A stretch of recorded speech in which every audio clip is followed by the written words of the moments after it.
राम जी को जब 14 वर्ष का वनवास हुआ था, तो जिस रास्ते से राम जी गए थे वन को, उस रास्ते में उन्हें काफ़ी कठिनाइयों का सामना करना पड़ा था। बहुत सारे कांटे चुभे थे उनको।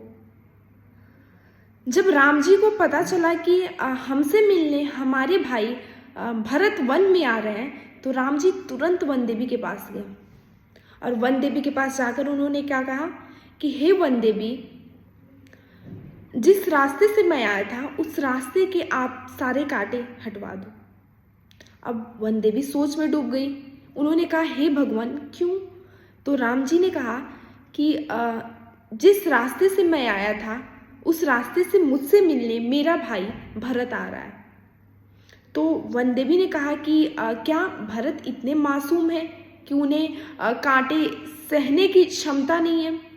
राम जी ने कहा कि हे वन देवी नहीं, इसलिए कि जिस रास्ते से मैं आया हूँ उस रास्ते से भरत आ रहा है, और अगर मेरे भाई भरत को पता चलेगा कि इसी रास्ते से भैया गए थे और उन्हें कितने सारे कांटे चुभे और कितना तकलीफ हुआ होगा, तो उसे बहुत दुख होगा।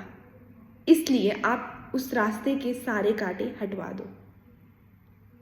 मतलब कल्पना नहीं की जा सकती है कि रामायण की एक एक शब्दों का जो है अर्थ हमें कुछ ना कुछ इंडिकेट करके जाता है और कुछ ना कुछ हमें प्रेरणा मिलती है। तो हमें आशा है कि इससे भी आपको बहुत कुछ समझ में आएगा। जय श्री राम।